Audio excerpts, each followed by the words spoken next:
আটকে চাইল শ্যামা। হঠাৎ করে বুকখানা কেমন মুচড়ে ধক করে উঠল।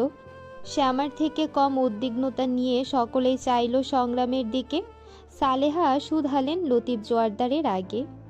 সেখানে কেন? দৌলত গাজী অসুস্থ, খবর পেয়ে গেছিলাম দেখতে। বিলম্ব হলো না উত্তর আসতে। লতিফা চোখ সরু করে শ্যামার দিকে চাইলেন। বাঁকা হেসে বললেন তিনি। দৌলত গাজী কই দেখতে গেছিলি, নাকি অন্য কোনো কারণে? বিরক্তি নিয়ে চায় সংগ্রাম। লতিফার প্রশ্নের মানে বোঝার চেষ্টা করলেন না। উত্তর করা তো দূর, উত্তর করল না সংগ্রাম। শ্যামা বোধহয় খানিক অপেক্ষায় রইল উত্তরের। উত্তরটুকু আশা করেছিল সে, কিন্তু আশাহত হলো। সংগ্রামের মুখে উক্ত প্রশ্নের উত্তর শোনার জন্য ছটফট করল হৃদয়। পর মুহূর্তে নিজেকে সামলে নিল চোখ বুজে। লতিফা বাঁকা হাসলেন, দীর্ঘশ্বাস ফেলে কটাক্ষ করলেন। সুখের নীরে আজকাল যাওয়াই হয় না, দৌলত গাজীর সাথেও দেখা হয় না অনেক দিন। তার সংগ্রাম, দাওয়াত টাওয়াত দিয়ে এসেছিস তোর বিয়ের? আসবে দৌলত গাজী তোর বিয়েতে ওনার মেয়ে বউকে নিয়ে? যদি না আসে তাহলে না হয় একদিন গিয়ে দেখা করে আসা যাবে। অসুস্থ মানুষ, দেখতে যাওয়া উচিত। সংগ্রামের খাওয়া শেষ, ও এসব শুনতে নারাজ। লতিফার যে কোনো কথাই অসহ্য লাগে ওর কাছে। কানের কাছে বাজে ভীষণ। ও মুখ শক্ত করে টেবিল ছেড়ে উঠল। অন্য একটা প্লেটে ভাত বেড়ে আমার উদ্দেশ্যে বলল। ঘরে এসো বেগম। অমনি ফের তেতে উঠল আতিয়া বেগম। ঘরে যাইব মানে? কইছি না হয় তোর ঘরে যাইব না, সুযোগ খুঁজতাছো? সংগ্রাম থামল, পিছু ফিরে বলল। আরে বুড়ি, তোমার ঘরে যেতে বলেছে, আমার ঘরে নয়। ওর আমার ঘরে আসা বারণ। আমার তো আর তোমার ঘরে যাওয়া বারণ নয়। চুপচাপ খাও তো। আতিয়া বেগম ফুঁসলেন। এখানে লতিফ জোয়ারদার আছে বিধায় বেঁচে গেল, নয়তো আরও কয়েকটা কথা শুনিয়ে দিত। আবার সংগ্রামকে দেখে একটু মায়াও লাগলো। বেচারা বউকে চোখে হারাচ্ছে, সকাল থেকে কাছে পায়নি। একটু সময় কাটাতে দেওয়াই যায় ওদের। আতিয়া বেগম গলা নামিয়ে বললেন। জানাত বউ, আমার ঘরে গিয়া খাইয়াল। ওই পাশের ঘরের জমিদারের ঘরে যাস না আবার।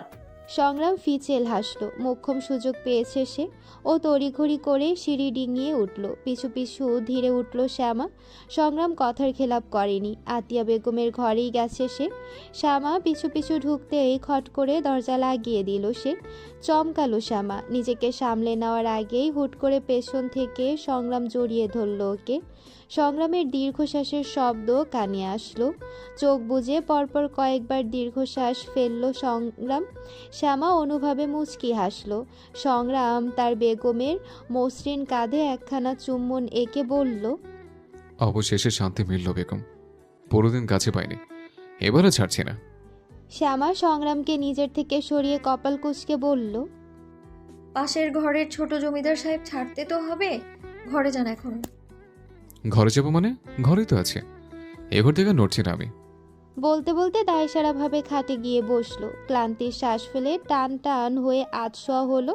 শ্যামা এগিয়ে বলল। নড়ছেন না মানে? নড়ছি না মানে নড়ছি না। যতদিন তুমি এই ঘরে ততদিন আমিও এই ঘরে।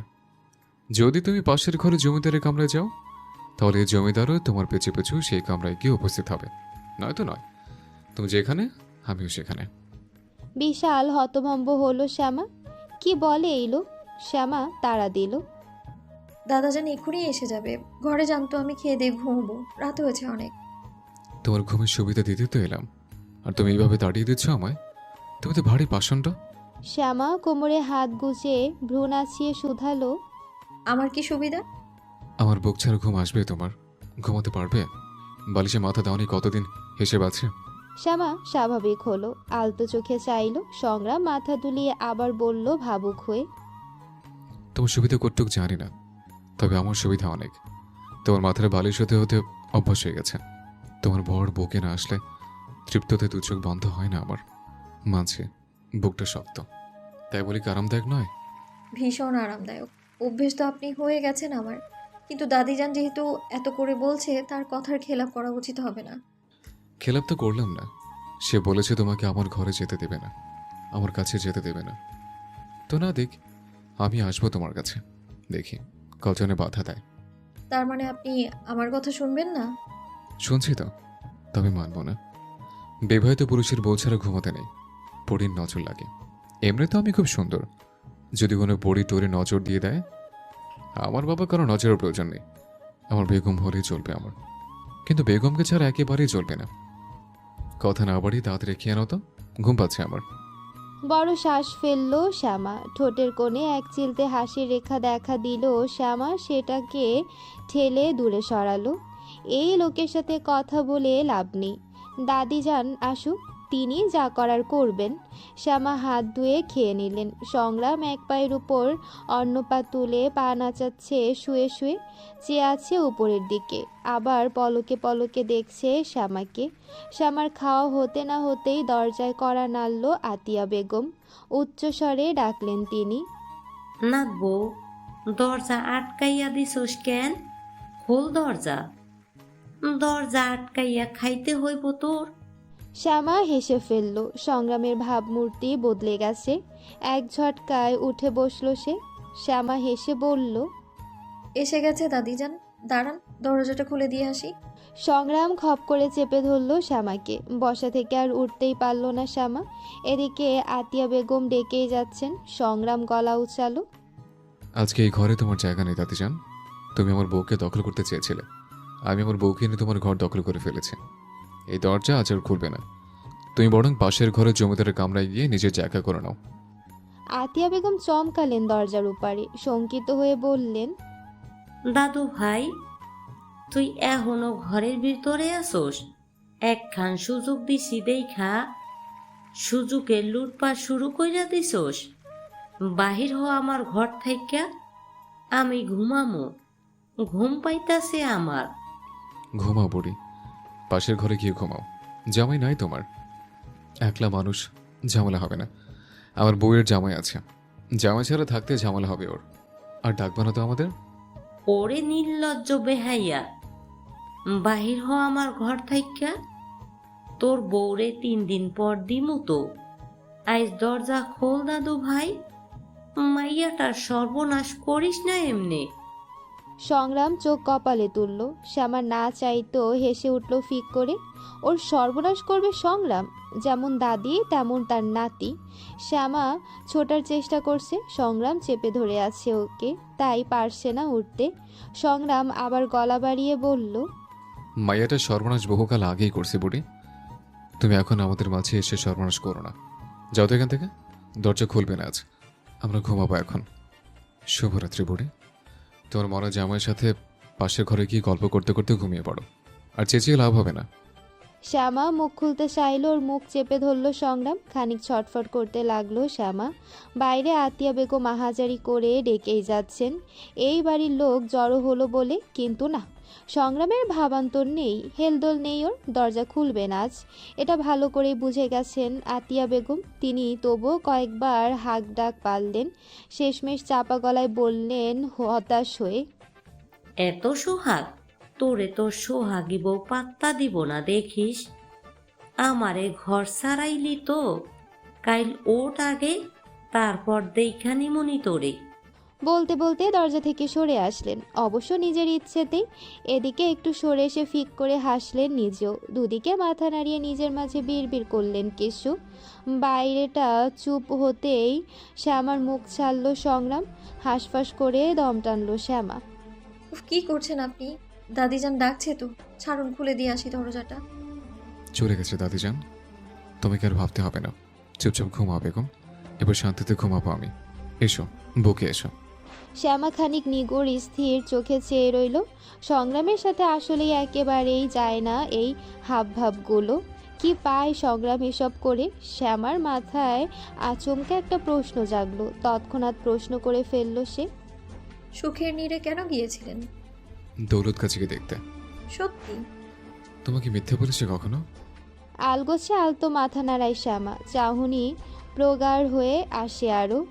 রাতের খাবার শেষে পড়ার টেবিলে বসেছিল ময়না। পোড়া স্থানে কালশিটে দাগ পড়েছে, ছুলে গিয়ে ফুলে গেছে গাল। আফতাব সচরাচর বাড়ির সবার সাথে খায় না, আজও খায়নি। সন্ধ্যার পর বাড়ি থেকে বেরোলো, একেবারে রাত করে ফিরে খেয়ে দিয়ে তারপর ঘুমায় সে। আজও তাই, বেরিয়েছিল সেই সন্ধ্যায়, ফিরল কেবল। ঘরে ঢুকতেই টেবিলের উপর মাথা এলিয়ে চোখ বুজে থাকতে দেখলো ময়নাকে। ওকে পড়তে বসার কথা বলায় হয়নি আর, নিজে থেকেই বসেছে। পড়তে পড়তে চোখ লেগে এসেছিল, মাথা এলিয়ে দিয়েছে টেবিলে মেলে রাখা বইয়ের উপর। অমনি ঘুম এসে পড়েছে। আফতাবের খাবার বেড়ে রাখা টেবিলের উপর, সে এসে একা একা খেয়ে নেয়। আজও বেড়ে রাখাই আছে। ময়নাকে না ডেকে প্রথমে খেয়ে নিল সে। অতপর খাওয়া শেষে দরজা লাগিয়ে ময়নার দিকে এগোলো।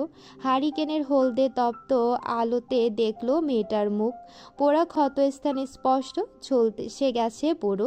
মেয়েটার নিখুঁত চেহারায় মানাচ্ছে না একদম। আফতাব দাঁত চেপে ধরল, অতপর ক্ষণিকেই সংযত করলো নিজেকে। দূর থেকে ডাকলো নাম ধরে। ময়না।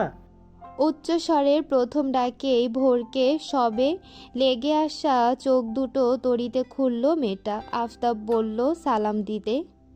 আমি। চোখ ডলে নিভু চোখে তাকালো ময়না। চোখে রাজ্যের ঘুম, চোখ মেলে রাখা দায়, গা উষ্ণ গরম, মাথাটাও ধরেছে ঝিমঝিম করে। আফতাব অবস্থা বুঝে বলল নিচু স্বরে। পড়তে হবে না, ঘুমাও। ঘাড় কাত করলো মেয়েটা, কোনো কথা না বলে বই বন্ধ করে উঠল। প্রত্যেক রাতের ন্যায় নিঃশব্দে মেঝেতে পাটি বিছিয়ে নিল ওর শোয়ার জায়গায়। ওপরে একটা মোটা কাঁথা বেছালো। ঠান্ডা লাগছে, শরীরও গরম, জ্বর আসবে। আসবে নয়, এসে গেছে। শুকনো মলিন মুখ মেয়েটার। আফতাব ঠায় দাঁড়িয়ে সূক্ষ্ম নেত্রর কর্মকাণ্ড দেখল। বিছানা থেকে বালিশ নিতে গেল। আফতাব ওর হাত থেকে বালিশটা কেড়ে নিল। চকিতে তাকালো ময়না। তৎক্ষণাৎ বলল আফতাব। মেঝোতে শুতে হবে না, তুমি খাটে শোও। কোনো কথা বলল না ময়না। আফতাব একটু বিরতি নিয়ে আবার বলল, আমি মেঝোতে শুয়ে পড়ছি। দরকার হইব না, আমি শুইতেছি। মেঝেতে শোবার অভ্যেস আছে আমার। আপনার ভাই তো আর আমারে হের খাটে জায়গা দেয় নাই সব সময়। আচমকা ময়নার ভ্যাঙানো কথাটা মোটেও পছন্দ হলো না আফতাবের। নরম শিথিল মুখশ্রী শক্ত হয়ে আসলো নিমিষেই। চোয়াল শক্ত করে দাঁত পিষল আফতাব। ময়না আফতাবের হাত থেকে বালিশটা নিতে গেলে ঝাড়া মেরে ধমকে উঠল আফতাব। একটা থাপ্পড় মারবো। কথা বলতে বলছি তোমায়, বলেছি না খাটে শুতে। আমার কথার উপর কথা বাড়ানোর সাহস হয় কি করে তোমার? চমকালো না ময়না, ভরকালো না একটু। আহত দৃষ্টিপাত করলো শুধু। আফতাবের ধমকে বরাবরের ন্যায় নগণ্য ক্ষতের সৃষ্টি হলো বুকে। খানিক তাকিয়ে থেকে আফতাবকে টপকে খাতে উঠে পাশ ফিরে শুয়ে পড়ল সে। মুখ আড়াল করে চোখ বুজলো। অবাধ্য চোখ দুটো জ্বলছে ভীষণ। নিঃশব্দে গাঢ় শ্বাস ফেললো ময়না। আফতাবও অবাকই হলো খানিক। কথা তুললো গলা নামিয়ে। ঔষধ এনে দিয়েছিলাম, খেয়েছো? ছোট্ট উত্তর। আফতাব খসখস করলো। মনে হলো এভাবে ধমকানো উচিত হয়নি। সকাল হতেই আজ হুটোপুটি পড়ে গেছে। বালা রান্নাঘরে ঢুকেছে আজ। রান্নাবান্না করা হয়ে ওঠেনি কোনো দিন। তাই বলে যে পারে না তা নয়, চেষ্টা করলে টুকটাক রান্না সম্ভব ওর দ্বারা। যদিও আগে কখনো করেনি, আজই প্রথম। রুটি বানিয়েছে নিজে, সবজিও রেঁধেছে, আবার দুপুরের রান্নার জন্য প্রস্তুতও করে রেখেছে সব। সকালের নাস্তা এখনো হয়নি। অঙ্কুরের উঠতে উঠতে দেরি হয়। চঞ্চলা উৎসুক মেয়েটা টেবিলে সব একে একে এনে সাজিয়েছে। শায়লা সোফায় বসে দেখছেন ওর কাণ্ড। একবার রান্নাঘরে ঢুকেছিল তিনি, সুরবালা ঠেলে ঠুলে বের করে দিয়েছে। জাহানারাকে রেখেছে নিজের কাছে, তবে কোনো কিছুতে হাত লাগাতে দেয়নি। যেটা পারেনি সেটা শুনে নিয়েছে জাহানারার কাছ থেকে। শায়লা সুরবালার উৎফুল্ল চিত্ত দেখে শিথিল হাসলেন। এর মধ্যেই চোখ ডলে সিঁড়ি বেয়ে নিচে নামতে দেখা গেল অঙ্কুরকে। শায়লা ওকে দেখে কণ্ঠ উঁচিয়ে বললেন, কেশবতীর ঘুম ভাঙলো তবে? নামতে নামতে কপাল গুটিয়ে ফেললো অঙ্কুর। শরীরটাকে টেনে নিয়ে এসে সোফায় বসলো, শুয়ে পড়ল ঝট করে। শায়লার কোলে মাথা রেখে তড়িতে বলল ঘুম জড়ানো কণ্ঠে, মা, চুলগুলো টেনে দাও তো একটু, মাথা ধরেছে। ধরবে না? এত বড় বড় চুল থাকলে মাথা ধরবে না তো কি হবে? ছেলেদের এত বড় বড় চুল থাকে, কোথাও দেখেছিস? আমার চুলের পিছে সব সময় পড়ে থাকো কেন বলো তো? আর কোনো খুঁত খুঁজে পাই না তাই। তোর মাঝে দুটো খুঁত, একটা তুই গোমরামুখো আর একটা তুই কেশবতী। গোমরা মুখটা মানা যায়, কিন্তু কেশবতী হতে যাবি কেন? কত করে বলি চুলগুলো একটু কেটে ফেল, শুনিস না আমার কথা? ছেলের চুলে হাত বুলাতে বুলাতে বললেন শায়লা। অঙ্কুর শ্বাস ফেলে বলল, সব কথাই তো শুনি, এটা শুনতে পারবো না তা খুব ভালো করেই জানো। আমার কাছে আমার চুল খুব শখের, সবার আগে এটার গুরুত্ব বেশি।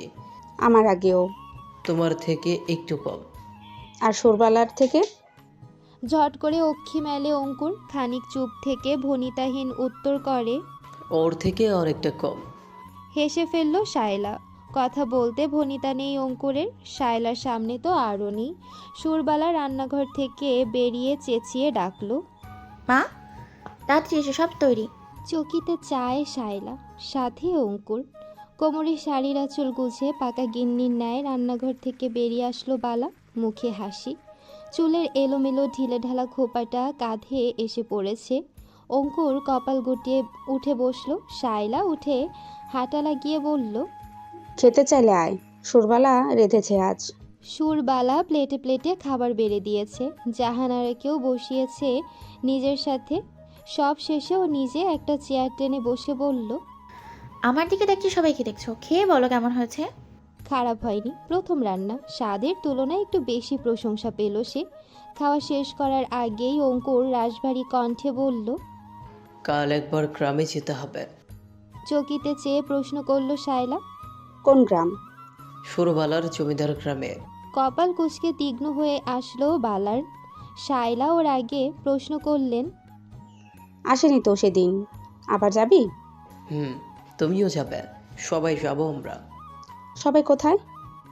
খাওয়া থামিয়েছে সকলে। বালা শঙ্কিত বিব্রত নয়নে চেয়ে। অঙ্কুর একবার মাথা তুলে চাইল। বালার সাথে চোখাচোখি হয়ে কিয়ৎকাল পেরোলো। গলা নামিয়ে সময় নিয়ে বলল অঙ্কুর, সংগ্রাম জোয়ারদার খবর দিয়েছে তার আর তার বেগমের আগামী পরশু আনুষ্ঠানিকভাবে বিয়ে হবে আবার। আমরা আমন্ত্রিত। ধক করে উঠল সুরবালা। প্রতিক্রিয়া দেখা গেল তৎক্ষণাৎ। মুখের খাবারটুকু গলায় আটকালো, গিলতে পারল না সে। চোখের চাহনি ক্ষীণ হয়ে কম্পিত হলো। শায়লা কপালে ভাঁজ ফেলে বললেন, সংগ্রাম জোয়ারদারের তো বিয়ে হয়েছে। এককভাবে বিয়ে হয়েছিল, আনুষ্ঠানিকতা হয়নি। শুনলাম সংগ্রাম জোয়ারদার জমিদার হিসেবে দায়িত্ব নিয়েছেন এখন। সুরবালার মামি চান ছেলের আবার অনুষ্ঠান করে বিয়ে দিতে, তাই অনুষ্ঠান হবে এবার। পরশু বিয়ে, আমাদের কাল যেতে বলেছে। থমকালো বালা। গলায় খাবার আটকাতেই হেঁচকি তুলল। শায়লা তড়িঘড়ি করে ওর দিকে পূর্ণ মনোযোগ দিয়ে পানির গ্লাস এগিয়ে দিল। এক ঢুকে সম্পূর্ণ গ্লাস খালি করলো মেয়েটা। হাঁসফাঁস করে দম ছাড়ল পরে। অঙ্কুর স্থায়ী সূক্ষ্ম নেত্রে চেয়ে শায়লা সুরবালার পিঠে হাত বুলিয়ে বললেন, ঠিক আছে সুরবালা, বাপের বাড়ির কথা উঠলেই বিষম খেলি যে। নিশ্চয়ই বিয়ে বাড়িতে তোর কথা মনে করছে সবাই। খানিক হাসলেন শায়লা। তার ধারণাতে এটাই ধরা দিল।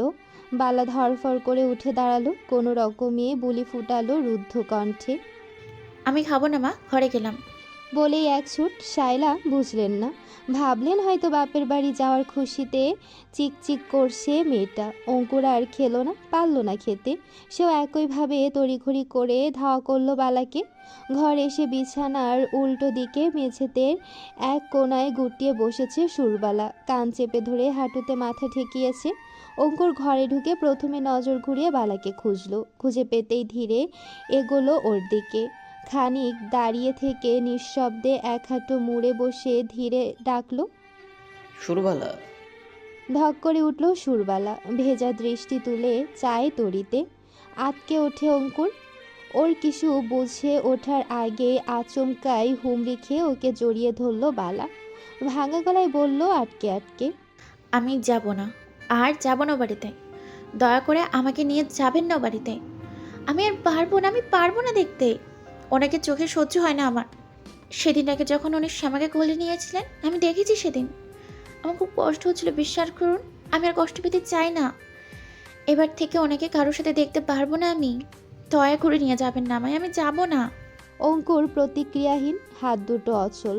ওর জড়ালো না সুরবালাকে, সান্ত্বনা দিয়ে আগলে নিল না ওকে, বরং বলল, শান্ত হও।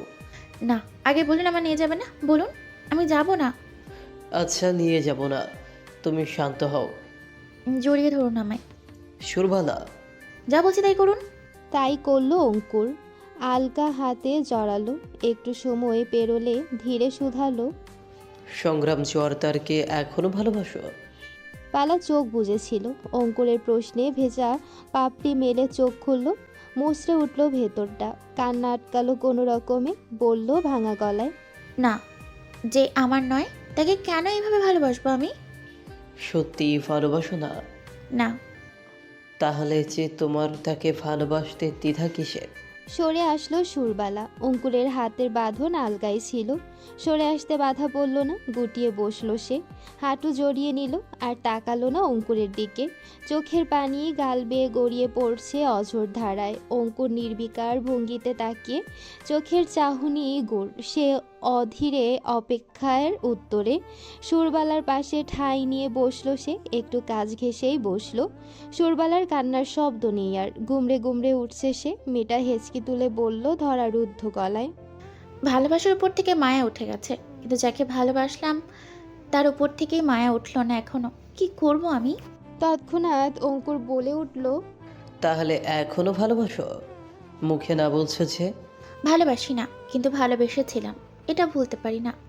নিজের অতি কাঙ্ক্ষিত মানুষটা যখন অন্য কারোর হয় তখন কতটা কষ্ট হয় জানেন?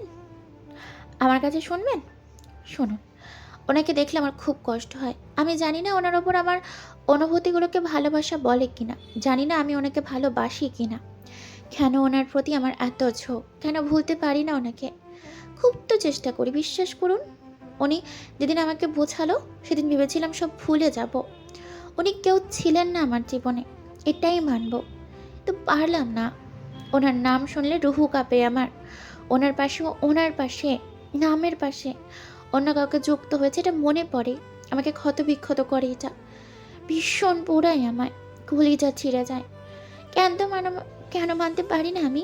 বলেন আমায়, বলবেন কেন সহ্য হয় না আমার? এত কষ্ট কেন হয়? ওরা তো সুখে আছে বলুন, আমি কেন এতটা অসুখে পড়ি? আমার না মরে যেতে ইচ্ছে করে। সুরবালা, হ্যাঁ হ্যাঁ, মরে যেতে ইচ্ছে করে আমার। আচ্ছা, আমি কি সুন্দর নই? ভালোবাসা যেত না আমাকে? আমার অতীত আছে বলে আমাকে ভালোবাসতো না? আপনি তো বলেছিলেন ওটাকে অতীত বলে না। তাহলে কেন ভালোবাসলো না আমায়? ভালোবাসা না পাওয়ার কষ্টতে তীব্র হয় জানেন, ফুরিয়ে দেয় অন্তর। যাকে আপনি চাইবেন সে যদি আপনার না হয় তাহলে ভীষণ যন্ত্রণা হয়। তার চেয়ে বেশি যন্ত্রণা হয় যখন আপনার কাঙ্ক্ষিত মানুষটার পাশে অন্য কাউকে দেখবেন, যখন আপনাকে ছেড়ে অন্য কাউকে গ্রহণ করবে সে। এই যন্ত্রণা ভীষণ পীড়াদায়ক হয়। আমি ওনাকে খুব করে চেয়েছিলাম জানেন, যতটা উনি শ্যামাকে চেয়েছিলেন ঠিক ততটাই। উনি তো কয়েকদিনের চাহওয়ায় অবসান ঘটিয়ে শ্যামাকে পেয়ে গেলেন। আমার কি হলো? বছরে বছরে পুষে রাখা স্বপ্নগুলো ভেঙে চুরমার হয়ে গেল। কেন স্বপ্ন দেখতে গিয়েছিলাম আমি? কেন? যদি বৃথা আশা নিয়ে স্বপ্ন না দেখতাম তাহলে আজ আমার এত কষ্ট পেতে হতো না। একপাক্ষিক ভালোবাসার পরিণতিতে পুড়ে মরতে হতো না আমাকে। কেন আমি অভাগা হলাম? অতীত নিয়ে জন্মালাম কেন? আর যদি এই অতীত না থাকতো তাহলে কি উনি আমাকে ভালোবাসতো না? বলুন। সুরবালার কণ্ঠের তেজ কমলো, নুয়ে আসলো সে। অঙ্কুর চুপচাপ শুনে গেল কথাগুলো। কি অদ্ভুত, এখনো সংগ্রাম জোয়ারদারকে না পাওয়ার আফসোস নিয়ে বাঁচে মেয়েটা। আর সে ভাবলো না অঙ্কুর, ভাবতে গেল না বেশি, বলল ধীর কণ্ঠে। তোমার অতীত ছিল না সুরবালা, আগেও বলেছি। ঘাড় কাত করে চায় সুরবালা, শুধোয় কাতর স্বরে। আমার অতীত ছিল না এটা বলে নিজেকে সান্ত্বনা দেন না আমাকে? সত্যি সান্ত্বনা দেওয়ার প্রয়োজন হয় না। সত্যি অতীত ছিল না আমার, ওটাকে অতীত বলে না। ওটা যদি আরও ভয়াবহ হতো, আমি যদি সেদিন। থামলো মেয়েটা, দম টেনে বলল কাপা গলায়। তাহলে আপনিও নিশ্চয়ই আসতেন না আমার জীবনে, এইভাবে ধরে বেঁধে রাখতেন না আমায়, ছুঁড়ে ফেলতেন নিশ্চয়ই। তোমাকে ছুঁড়ে ফেলার ক্ষমতা আমার নেই, আর বেঁধে রাখার অধিকার থেকেও নেই। যদি অধিকার থাকতো তাহলে বেঁধে রাখতাম। তুমি অভাগা নও। মুখ ফিরিয়ে হাসে সুরবালা। আচমকা আরও একটু দূরত্ব ঘুচালো সে, কাছে এসে অঙ্কুরের কাঁধে মাথা রাখলো। মেয়েটার এমন আচমকা হুটহাট অদ্ভুত ব্যবহারে ভীষণ হতবাক হয় অঙ্কুর, তবে মানিয়ে নিতে সমস্যা হয় না। বালা কাঁধে মাথা গুজে প্রশ্ন করল। আমাকে বিয়ে করলেন কেন? জানি না। ভালোবাসেন? ভালোবাসা কাকে বলে জানা নেই, আগে কখনো কাউকে ভালোবাসেনি তো, তাই সঠিক সংজ্ঞা দিয়ে এই প্রশ্নের উত্তর করতে পারছি না। আপনি খুব জটিল। তোমার থেকে কম। আমাকে বিয়ে করে কি হলো? যদি আমি আপনাকে কখনো ভালোবাসতে না পারি তাহলে? তোমার ভালোবাসা পাওয়ার প্রয়োজন নেই আমার। এভাবেই যদি থাকো তাহলে এভাবেই তোমাকে নিয়ে এক জনম কাটিয়ে দিতে পারবো। কাটাতে পারবেন? ক্ষীণ প্রশ্ন। অঙ্কুর উত্তর করতে দ্বিধা করে না। পারবো। আচ্ছা, এবার তোমাকে একটা প্রশ্ন করি। নিঃশব্দে সায় দেয় সুরবালা। অঙ্কুর শুধায়, শ্যামাকে হিংসে করো? না। একটা সত্যি কথা কি জানেন, শ্যামাকে দেখে না আমার হিংসা আবার কথা হলেও একটু হিংসা হয় না ওকে, বরং সংগ্রাম জনায়েদের মতো। না, সংগ্রাম জনায়েদকে পেয়েছেও, এটা দেখে খুশি লাগে আমার। ও খুব সুখী হোক, এইটাই চাই আমি, একেবারে মন থেকে চাই। জবাকে হিংসে করলে কেন তবে? হিংসে করেছি? জানতাম না তো। আমার জিনিসের ওপর কারো নজর সহ্য হয় না আমার, তাই হয়তো হিংসে এসেছিল। আমি তোমার জিনিস? আমার জীবনে এসেছেন মানে তো আমার। হঠাৎ কান্না থামালে যে, কাঁদবে না আর? আর কান্না আসছে না, আপনার কাঁধে মাথা রেখে আরাম লাগছে একটু। আমি যখন কাঁদবো তখন আমাকে একটু জড়িয়ে ধরবেন, কেমন? সবসময় আমার অনুমতির অপেক্ষা থাকবেন না। অঙ্কুর তাজ্জব বনে, সজ্ঞানে আছে তো এই মেয়ে। অঙ্কুরের নিঃশব্দ অবস্থাটুকু বুঝে বালা পর মুহূর্তে বলল একটু থেমে, আমি পাগল, তাই না? বাউরি, পাগলি অর্থে তুমি। একই হলো, পাগল আমি। উল্টো পাল্টাবো কি? এমন পাগলামো ভালো লাগছে আমার। আচ্ছা, আমাকে একটু রং করা শেখাবেন? আচ্ছা। আপনার সঙ্গে আঁকিবুকি করবো আমি। করো। আমরা কিন্তু যাবো না জমিদার বাড়িতে। যাব না। কোনো দিন যাবো না। হুম। আমাকে ঘুরতে নিয়ে যাবেন? শহরের রাস্তায় ঘুরবো আমি।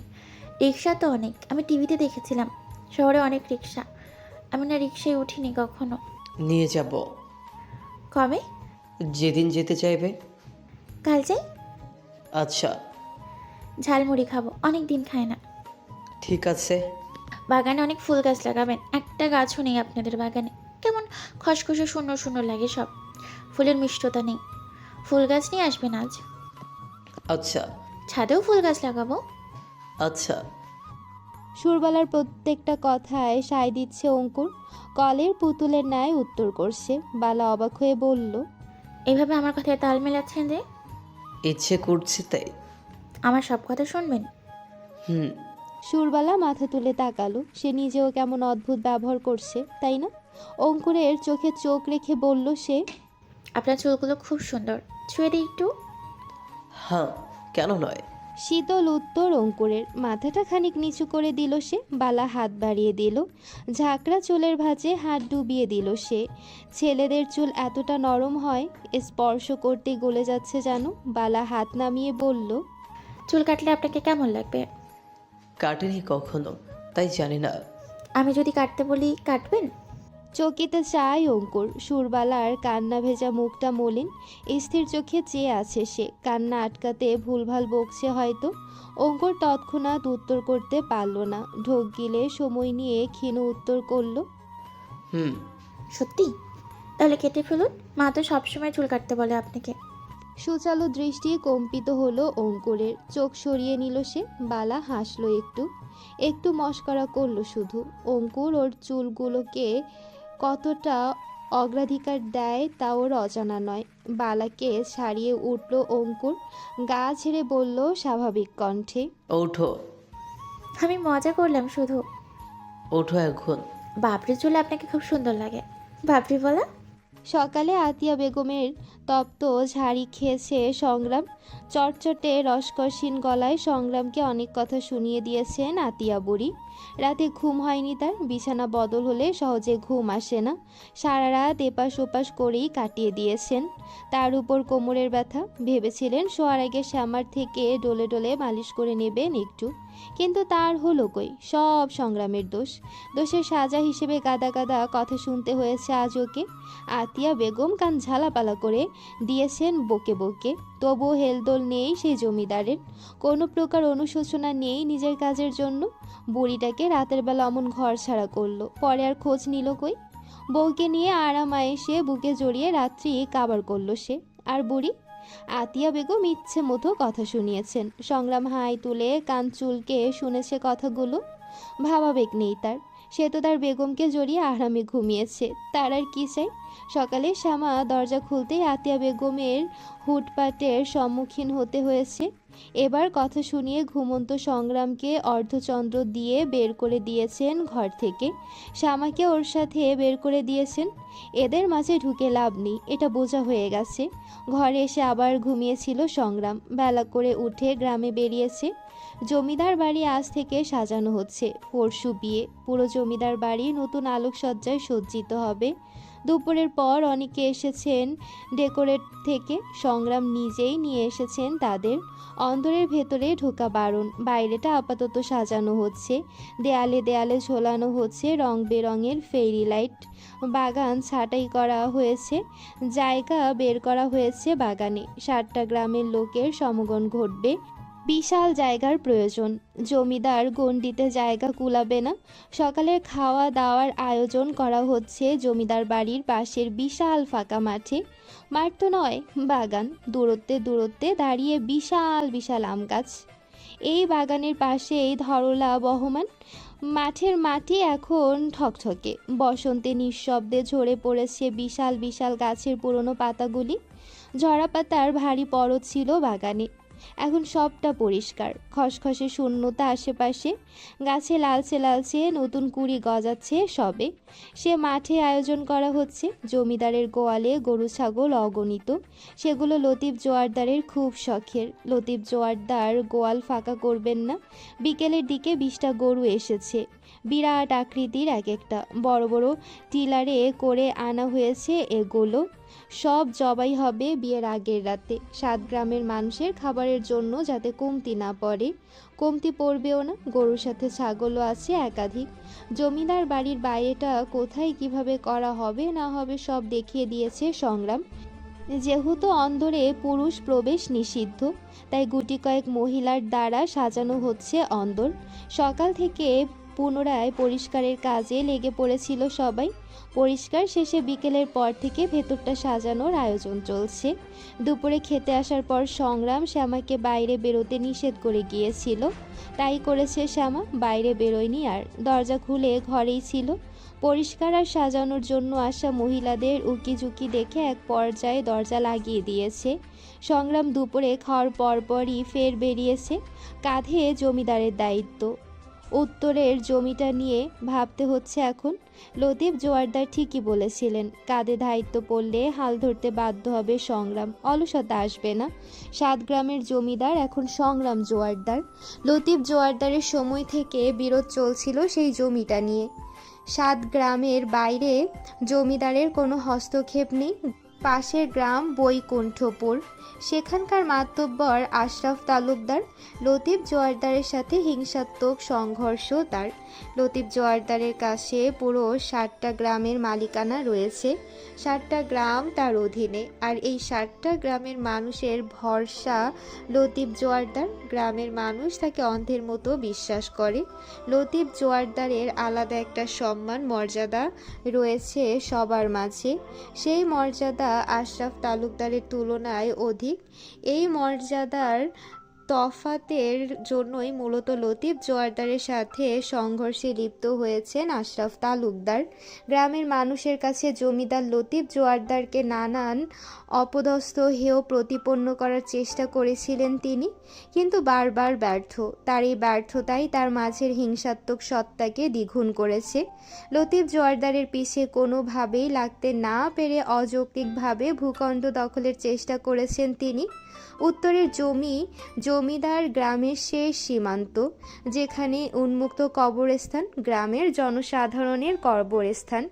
এক পাশে গোরস্থান, অন্য পাশে বিশাল পতিত জমি, অনুর্বর জমি, তাই আবাদ কম হয়। সেই জমি দখলের চেষ্টায় রত আশরাফ তালুকদার। লতিফ জোয়ারদারের সাথে এই নিয়ে নীরব বিবাদ তার।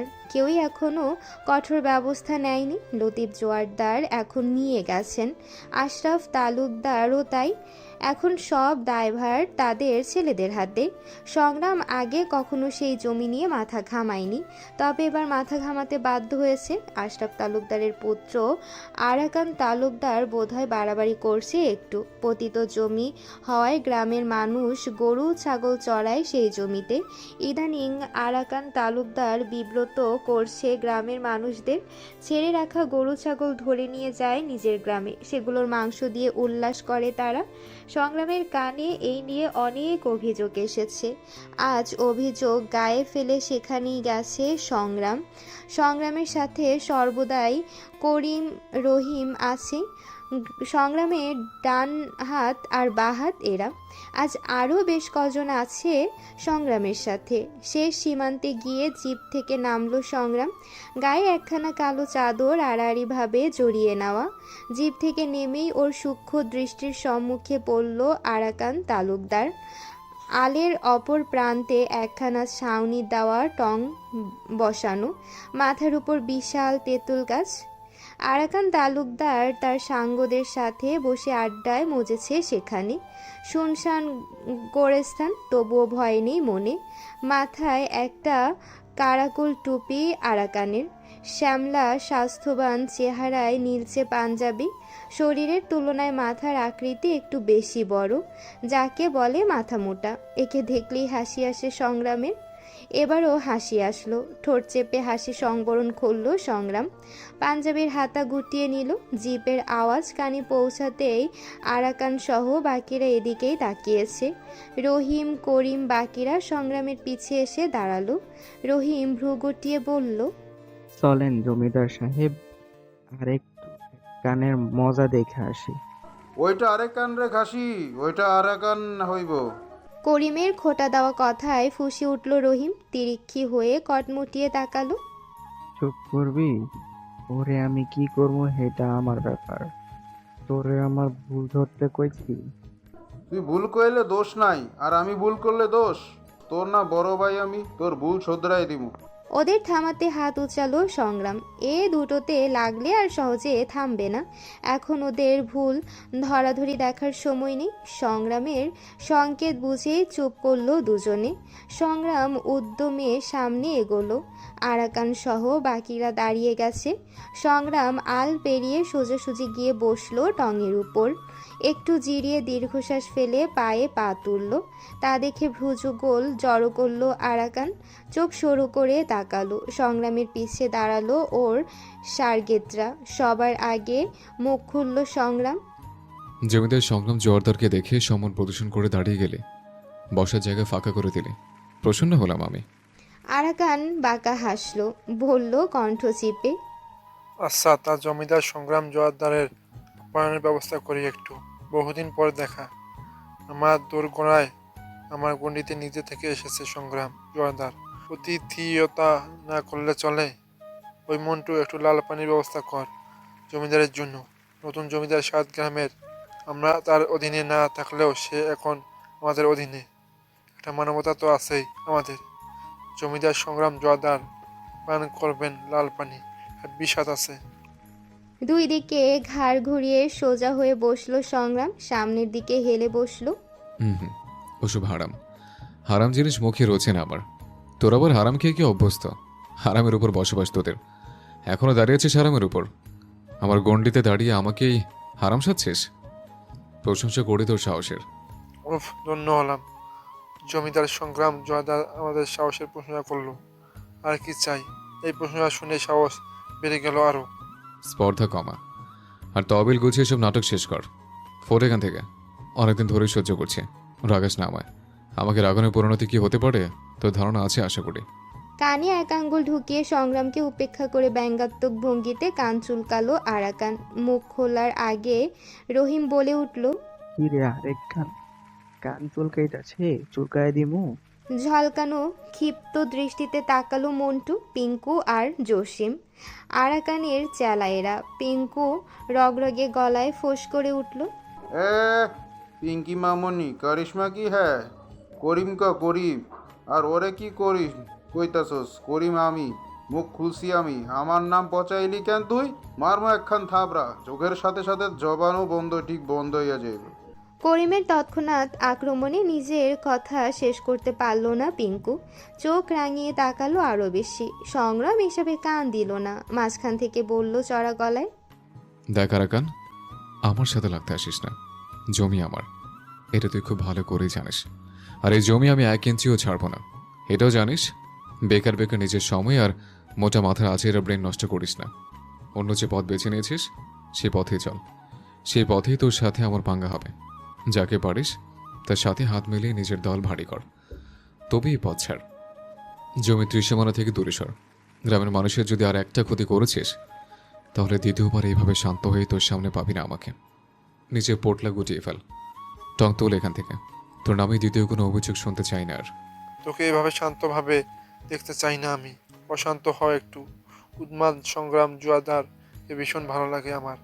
আমি উপভোগ করি তোর উন্মদনা। তোর হাতে করা নিষিদ্ধ কাজগুলোর সাক্ষী হওয়ার পর থেকে সেই কাজগুলোর উপর ঝোঁক বেড়েছে আমার। তোকে আরও নিষিদ্ধ কাজে উদ্যুক্ত করতে ভালো লাগে।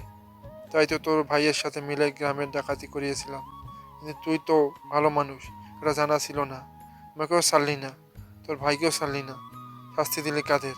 যাদের আমরা কাজে লাগিয়েছি। কি হলো এতে? তুই তো সাপ মরল, কিন্তু সাপের রাজার তো গায়ে ঘা পড়লো না। বেকার বেকার দুটো প্রাণ হারালো, অকালি লাশ করলি ভাই। গোড়ার বিষ গোড়াতেই রইল। তোর সাথে এসব প্যাচেল পারতে আসিনি আমি।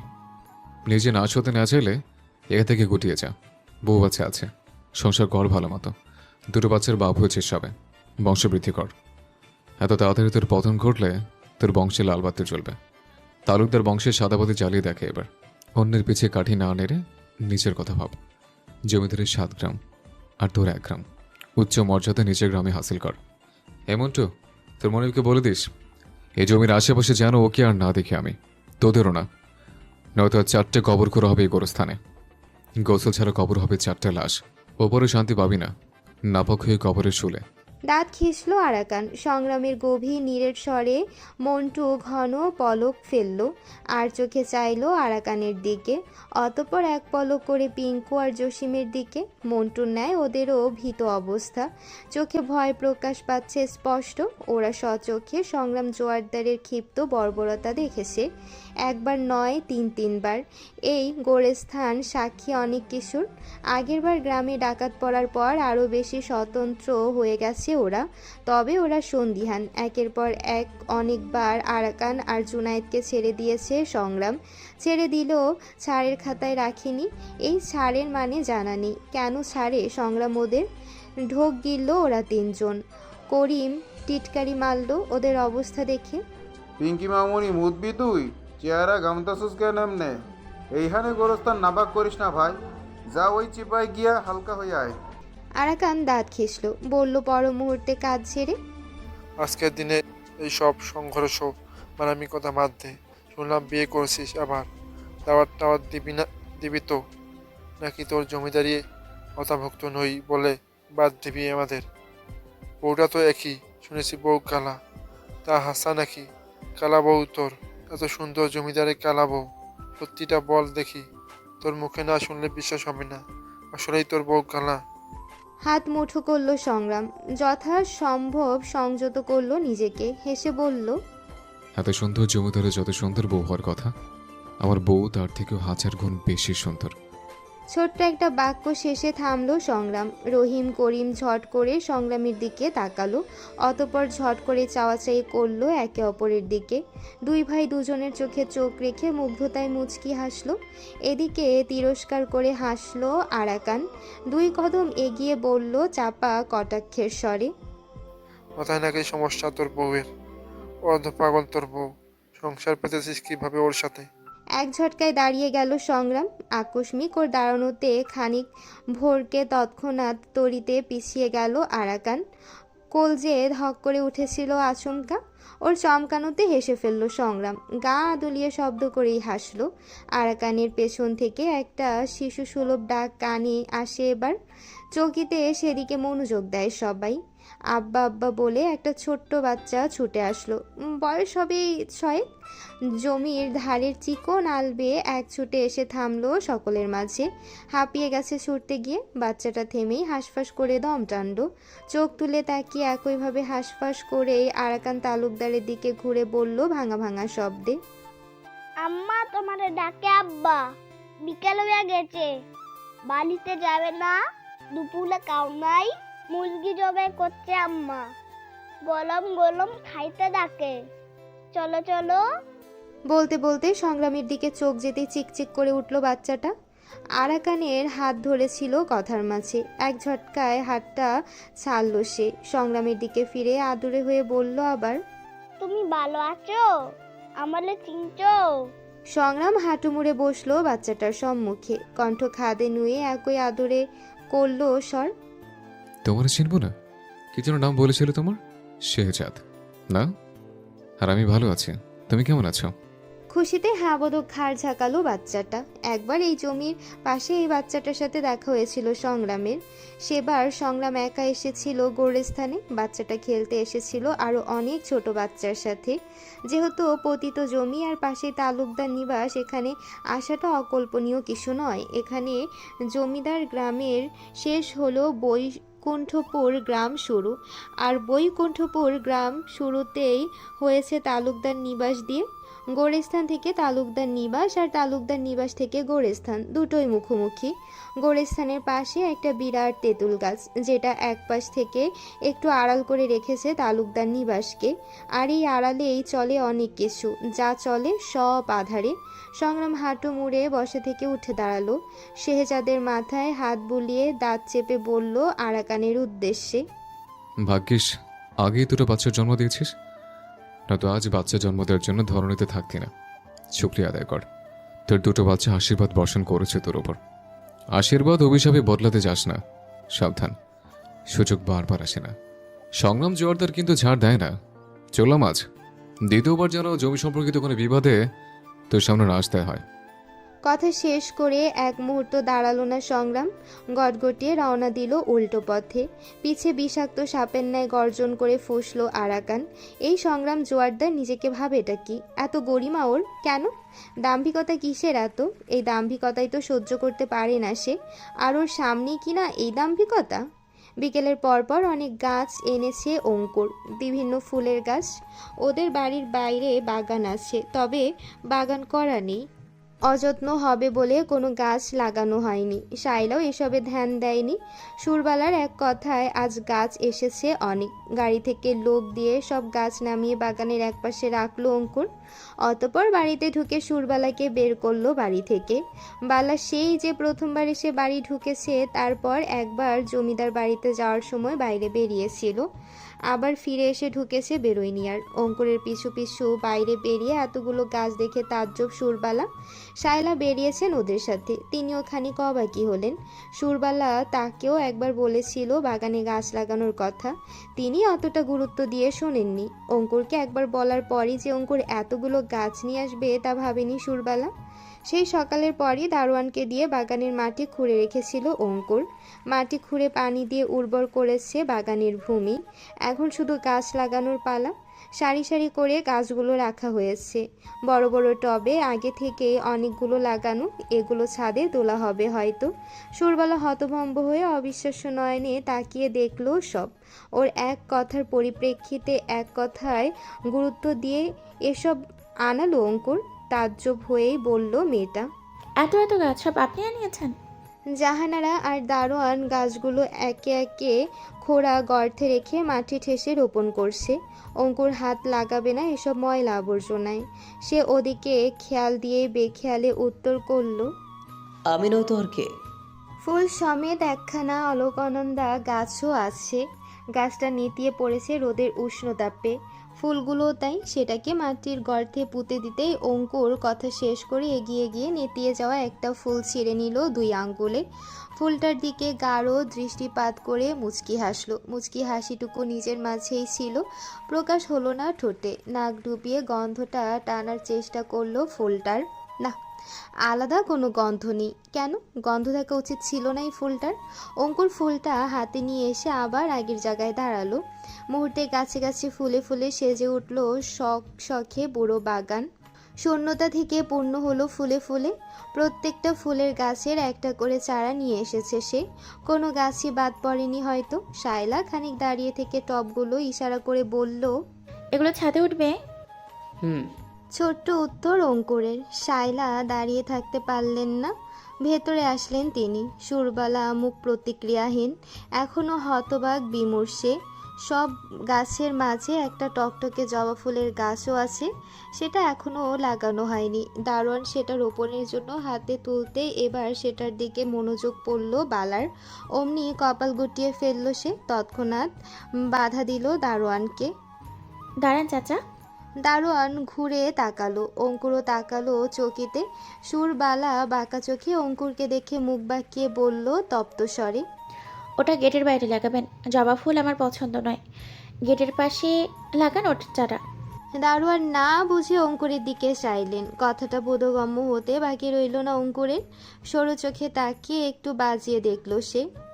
জবা ফুল আমার পছন্দ, বাগানে লাগানো হোক ওটা। কটমুটিয়ে তাকায় বালা, জোড়া ভ্রু কুচকায় নাকের ডগা অবধি। তিরিক্ষি স্বরে বলে তৎক্ষণাৎ, পছন্দ তো বাগানে কেন, নিজের ঘরে লাগান। দারোয়ান চাচা, চারাটা টবে লাগিয়ে ওনার ঘরে নিয়ে রাখুন। চোখ নামিয়ে মৃদু হাসে অঙ্কুর। ইশারা করে, বালার আদেশের সায় দিয়ে বলে দারোয়ানকে। ইশারা অনুযায়ী তাই করলেন তিনি। এগোলেন গেটের দিকে। তিনি সরে যেতেই অঙ্কুর বালার দিকে অগ্রসর হলো। মুখোমুখি দাঁড়াতে একরাশ বিরক্তি নিয়ে মুখ বাঁকিয়ে চোখ সরালো বালা। অঙ্কুর হাতে থাকা অলকানন্দাটা অতি আলগোছে বালার কানে গুজে দিতে ফের ঝট করে চোখ তুলল মেয়েটা। বলল অঙ্কুর, আমার ঘরে আগে থেকেই একটা অলকানন্দার বসবাস আছে, দ্বিতীয় কোনো ফুলের প্রয়োজন নেই আমার। ফুল গাছের তো একেবারেই না। অলকানন্দা আমার প্রিয় ফুল, আর সেই ফুলরূপী মেয়েটাও ভীষণ প্রিয়। দুটো ফুলকে একসাথে মানিয়েছে বেশ। ফুলের কানে আরেক ফুল। বালার কুচকানো কপাল খানিক শিথিল হলো, তবে মুখ ভার। অঙ্কুরের কথায় ভেঙচি কেটে নিজের মাঝে কিছু একটা বিড়বিড় করল সে। ছোট ছোট টবগুলোতে ছোট ছোট অনেক ফুলের চারা। দারোয়ান সবগুলো একে একে ছাদে তুলল। শেষে একটা বাকি, সেটা নিয়ে ছাদের দিকে পা বাড়ালো অঙ্কুর। বেশ ভারী। বালা পিছু পিছু এই প্রথম ছাদে উঠল। ছাদের লোহার রেলিং ঘেঁষে সবগুলো টব সারি বেঁধে বসানো হয়েছে। দারোয়ান সবগুলো বসিয়ে নিচে নেমেছেন বাগানে সদ্য রোপণ করা চারাগুলোতে পানি দিতে। একখানা সরু পাইপ দিয়ে অঙ্কুর একে একে গাছের সবগুলো টবে পানি দিল। সন্ধ্যার আভা ফুটছে আকাশে, লালচে হয়ে মিলিয়ে যাচ্ছে পশ্চিম দিগন্ত। পাখিদের নীড়ে ভেড়ার কিচিরমিচির শব্দে মুখরিত আশপাশ। ছাদে দুজন থাকলেও কারোর মুখে কোনো কথা নেই। সুরবালা চুপটি করে অঙ্কুরের কার্যকলাপ পর্যবেক্ষণ করলো এতক্ষণ। পানি দেওয়া শেষে কল বন্ধ করে পাইপটা গুছিয়ে টবগুলোর একপাশে রাখলো। অঙ্কুর হাত ঝেড়ে পিছন ফিরতেই সুরবালার সূক্ষ্ম দৃষ্টির সামনে পড়ল। প্রতিক্রিয়া দেখালো না সে। সুরবালা নিজে থেকেই বলল, আমার কথায় ফুল গাছ নিয়ে এসেছেন? আর কেউ বলেনি গাছ আনতে, একজনই বলেছে তার কথাতেই নিয়ে এসেছে। আমার কথায় এত গুরুত্ব? গুরুত্ব দিতে বারণ করছো? বেশি বেশি গুরুত্ব দিতে বলছি। আমাকে কেউ গুরুত্ব দিলে আমার খুব ভালো লাগে জানেন। আমাকে এভাবে গুরুত্ব দিবেন সবসময়। অঙ্কুর উত্তর করল না মুখে। এক দৃষ্টি তাকিয়ে ঘাড় কাত করে অবলীলায় চোখ সরালো। মেয়েটা বেশ নজর কাটছে। কানের পাশে গুজে রাখা নেতিয়ে পড়া হলদে অলকানন্দাটা যেন সতেজতা ফিরে পেয়েছে এখন। মৃদুমন্দ বাতাসে কাঁধ জড়িয়ে রাখা শাড়ির আঁচল পড়ে গেছে মেয়েটার। ছোট ছোট চুলগুলো উড়ছে হাওয়ায় ভেসে। ফর্সা কাঁধের উপরে ঢিলেঢালা খোপাটা খুলে যাবে এক্ষুনি। দৃষ্টি হারানোর আগেই চোখ সরিয়ে ফেলা উত্তম। তাই করল অঙ্কুর। একপাশে দাঁড়ালো গিয়ে। ছাদে ওঠা হয় না ওরও। জাহানারা কাপড় মেলতে ছাদে ওঠেন। এখন সন্ধ্যা নামবে। শায়লার কাপড় মেলে রাখা দড়িতে জাহানারা তুলতে আসেন রোজ। তিনি হয়তো এখনও বাগানে। বালা এগিয়ে গিয়ে দড়ি থেকে কাপড় তুলতে আরম্ভ করলো। ছাদের এক কোণে দেয়ালে পেরেক ঢুকে দড়ির এক মাথা সেই পেরেকে বাঁধা, দড়ির অন্য মাথা বাঁধা। ছাদের অন্য পাশের দেয়ালে হেলান দিয়ে রাখা একটা মোটা বাঁশের সাথে বাঁশটা দাঁড়িয়ে আছে নড়বড়ে হয়ে। সুরবালা দড়িতে হাত রাখতেই বাউন্স করে ঝাঁকুনি দিয়ে উঠল দড়িটা। অমনি নড়বড়ে বাঁশটা নড়ে চড়ে উঠল কেঁপে কেঁপে। দু একটা কাপড় মেলার জন্য এই একটা বাঁশি আছে ছাদে। সুরবালা একটা শাড়ি দড়ি থেকে তুলতে তুলতে ডাকলো, শুনুন বাবরিওয়ালা। অঙ্কুরের নিঃশব্দতা দেখে একটু থেমে আবার ডাকলো, কি হলো শুনছেন? পিছু ফিরল অঙ্কুর, চোখ সরু করে উত্তর করল, শুনছি। আমাকে ঘুরতে নিয়ে যেতে চেয়েছেন, কাল কিন্তু সত্যি সত্যি ঘুরতে নিয়ে যাব আমরা। কাল না গেলে হয় না, কাল কলেজ আছে আমার। সুরবালা চকিতে চায়, হাতের কাজ থামিয়ে প্রশ্ন করলো সুচালো চোখে চেয়ে। বয়স কত আপনার? তবদা খায় অঙ্কুর, পাল্টা প্রশ্ন করে, কেন? বলুন আগে। 26। বড়সড় দৃষ্টিতে চায় সুরবালা। বিশাল অবাক হয় সে, হাঁ বনে হতবাক স্বরে বলে, আপনার বয়স মাত্র 26, এত ছোট আপনি? আমি ছোট? চেহারাই বড়, কিন্তু বয়সও তো একদম বাচ্চা। বাচ্চা জন্ম দেওয়ার বয়স পেরিয়ে যাচ্ছে, আর এই বয়সটাকে বাচ্চা বয়স মনে হচ্ছে তোমার কাছে? ভিমড়ি খায় সুরবালা, ভ্যাবাচাকা খেয়ে থতমত দৃষ্টি সরায়। পর মুহূর্তে কাঠ চড়া গলায় বলে ওঠে সে, বাবরিওয়ালা, আপনাকে তো আরো বড় ভেবেছিলাম। আমি ভেবেছিলাম বুড়ো হয়ে গেছেন, তাই তো ভাবি বুড়ো বয়সে এসে আপনি পড়াশোনা করেন। তাহলে আমি আপনার থেকে 6 বছরের বড়। কয়দিন পর আমার 20 বছর হবে, বুঝলেন? জন্মদিন কবে তোমার?